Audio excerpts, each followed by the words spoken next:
இது சிலுவை அடையாளம் போடும்போது கூட ஒரு பெரிய இறையியல் இருக்குது. நம்ம பிள்ளைகளுக்கு மேல இருந்து இந்த கோடு போடுறது ரொம்ப ஈஸி. மேல இருந்து கிளீன் அழகா என்ன செய்வாங்க, கீழே போட்டுருவாங்க. அடுத்து சில பிள்ளைகளுக்கு கஷ்டம், லெப்ட் டு ரைட்டா, ரைட் டு லெப்டா, அதான் பெரிய கஷ்டம் சில நேரங்கள்ல. இது கிடைமட்ட கோடு தான். இங்க இருந்து இங்க போடணுமா, இங்க இருந்து இங்க போடணுமா? நிறைய பேர் குழப்பம். இங்க இருந்து எங்க போடணும், எப்படி போடணுமா, எப்படி போடணுமா? அட்ஜஸ்ட் சிலுவை. இடம் இருந்து வலதுக்கு போடணும். இப்படி போட்டாலும் சிலுவைதான். இப்படி போட்டாலும் சிலுவை அடையாளம் வருமா வராதா? வரும். அப்ப எதுக்காக இப்படி போட சொல்றாங்க? அப்ப ஆண்டவர் என்ன பண்றாரு, மோட்சத்துல இருந்து மண்ணுக்கு வர்றார், நெத்தியில இருந்து வயிற்றுக்கு வர்றார். வயிறு என்பது எதை குறிக்கும்? இந்த உலகத்தை குறிக்கும். அப்ப ஆண்டவர் இறந்து எங்க போறாரு?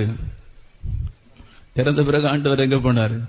நல்ல தூரத்துக்கு போனாராம். தம்பி கண்டுபிடிச்சுட்டான் பாருங்கப்பா. விசுவாச பிரமாணத்துல கூட நீங்க பாடுவீங்க, நம்ம ஆண்டவர் இயேசு இறந்து பாதாளங்களில் இறங்கி. அப்போ இறந்த பிறகு ஆண்டவர் எங்க போறாரு? பாதாளம். இடதுபுறம் என்பது பாதாளத்தை குறிப்பது. அப்ப அங்கிருந்து ஆண்டவர் எங்க வர்றாரு? தந்தையின் வலதுபுறத்தில் அவர் வைத்திருக்கிறார். இது வெறுமனே அடையாளம் மட்டுமல்ல, இது சிலுவை அடையாளம் என்பது ஒரு தத்துவத்தை, ஒரு இறையியலை சொல்லக்கூடிய, ஒரு விசுவாச சத்தியத்தை சொல்லக்கூடியது.